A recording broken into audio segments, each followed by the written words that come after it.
The murderous perpetrator of last week's London terror attack has now been identified in the press as a man born in England.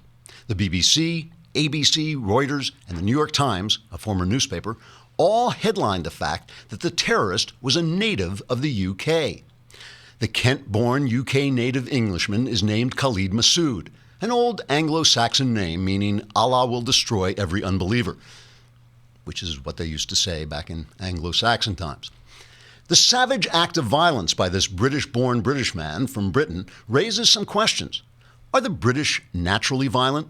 And what was it in particular that moved this Englishman from England to commit such a brutal act on his fellow Englishman? Was it something in the fish and chips that set off a bizarre chemical reaction in Mr. Massoud's brain and caused him to turn away from watching football on the telly in order to murder his fellow Westerners in the name of Allah? Was he just sick and tired of wearing a derby and carrying an umbrella all the time? Or saying silly-sounding British things like "what ho" or "dash it all" or "Allahu Akbar"? Or was he inspired to violence by some particularly triggering episode of Downton Abbey or the latest BBC adaptation of Pride and Prejudice? In fact, we may never know this UK-born British Englishman's peculiarly Anglican motive for this British act of English savagery. Now, I don't want to stir up any anti-English feeling here for all the violence committed by UK-born British Englishmen like Mr. Massoud. I'm sure there are practically dozens of peaceful, hard-working English men and women who simply want to raise their families and do their jobs and attend their houses of worship to pray to the God of love, or possibly the hate-filled warrior God who commands us to destroy everyone who doesn't believe in him. I always get those two gods confused. I think it would be a shame if this isolated act of terrorism by a lone wolf English-born Englishman should cause an uptick in incidents of Anglophobia, or cause anyone to view a UK-born Briton with suspicion when he's simply sitting harmlessly in the local pub, enjoying a pint and reading the Koran while strapped with dynamite. Now, you may say, well, if we can't examine what turns so many Englishmen into terrorists, how will we ever stop them from committing their English acts of terror? Shouldn't we be asking, what is it about reading Shakespeare, Milton, Charles Dickens, and Harry Potter that has created that peculiarly English outlook on life that leads to poverty, oppression, brutality, and terror everywhere it arises? If we just turn a blind eye to English terror, won't we all ultimately be conquered by England and forced to live under Magna Carta while speaking in funny, sort of gay-sounding accents? But I say, let's try and coexist. Let's reach out to our English neighbors in friendship and understanding. Just steer clear of the Islamist ones, because those guys will kill you. Trigger warning, I'm Andrew Klavan, and this is The Andrew Klavan Show. I feel hunky-dunky, life is tickety-boo. Birds are winging, also singing hunky-dunky-doo. Ship-shaped, ipsy-topsy, the world is zippity-zing. It's a wonderful day, hurrah, hooray! It makes me want to sing. Oh, hurrah, hooray! Oh, hooray, hurrah! All right, we've got a little terrorism comedy there. We have our best-selling cultural correspondent Michael Knowles is here to talk to us about one of the weirdest battles in the gender wars. And of course, we're going to be talking about the failure of the HealthCare reform. But first, we have to welcome a brand new sponsor. Hooray! Can I get a hooray? Not come something. Come on. All right. Stamps.com. See, here's the thing. People hate the post office, and they're always running down the post office. I actually like the post office. I think the post office does a great job of delivering zillions of pieces of mail and getting most of them there on time pretty quickly.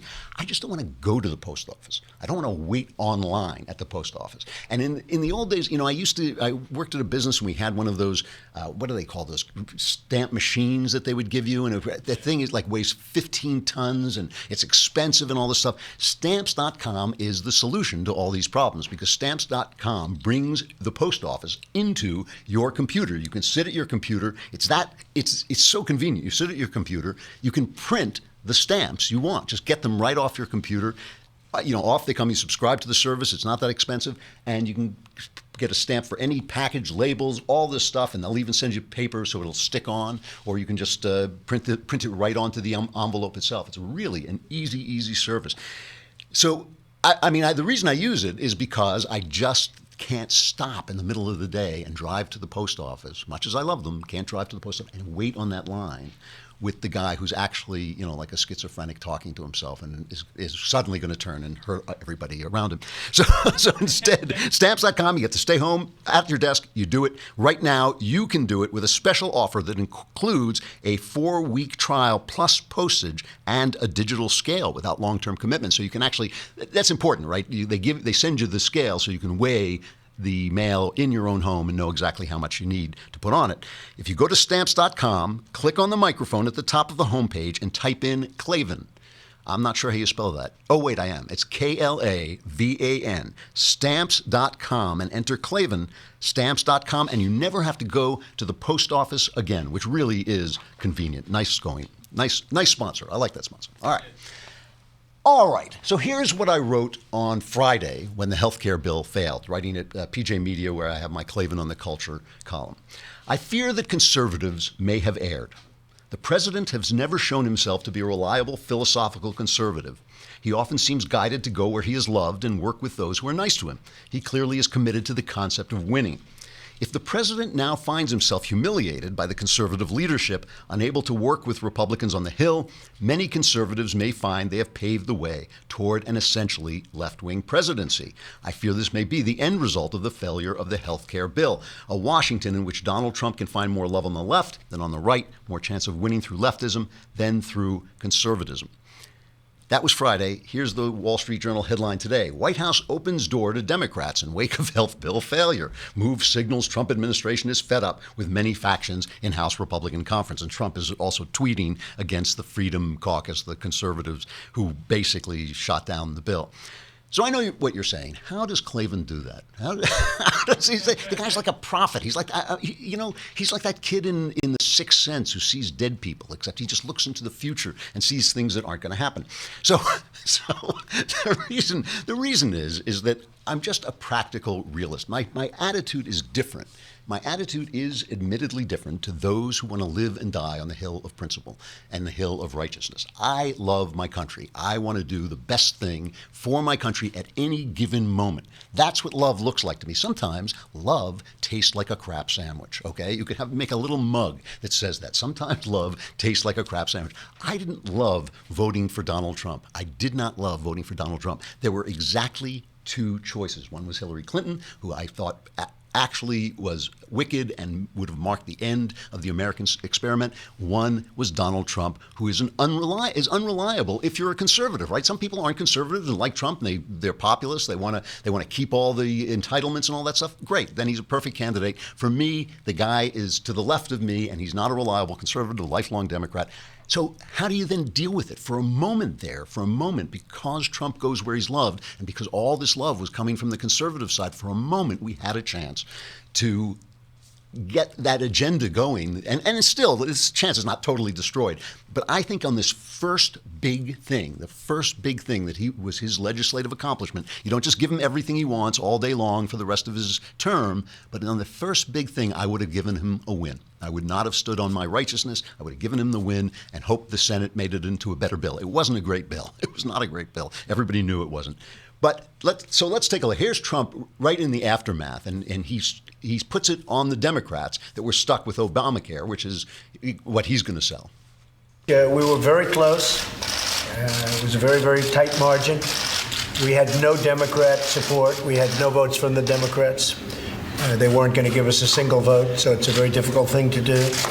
I've been saying for the last year and a half that the best thing we can do, politically speaking, is let Obamacare explode. It is exploding right now.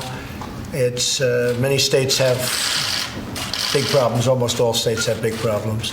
I was in Tennessee the other day, and they've lost half of their state in terms of an insurer. They have no insurer, and that's happening to many other places. I was in Kentucky the other day, and similar things are happening.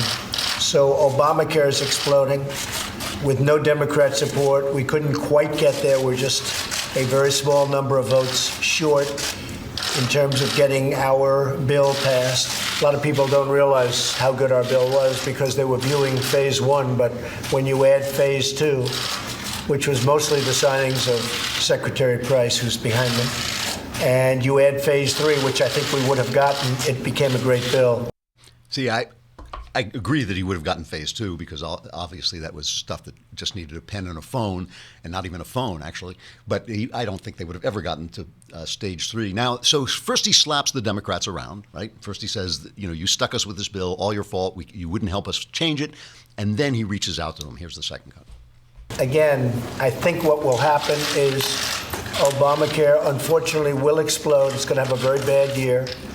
Last year, you had over 100% increases in various places. In Arizona, I understand it's going up very rapidly again, like it did last year. Last year was 116%. Many places, 50, 60, 70%. I guess it averaged, whatever the average was, very, very high. And this year should be much worse for Obamacare. So what would be really good with no Democrat support, if the Democrats, when it explodes, which it will soon, if they got together with us and got a real HealthCare bill, I'd be totally open to it, and I think that's going to happen. I think the losers are Nancy Pelosi and Chuck Schumer, because now they own Obamacare. They own it, 100% own it.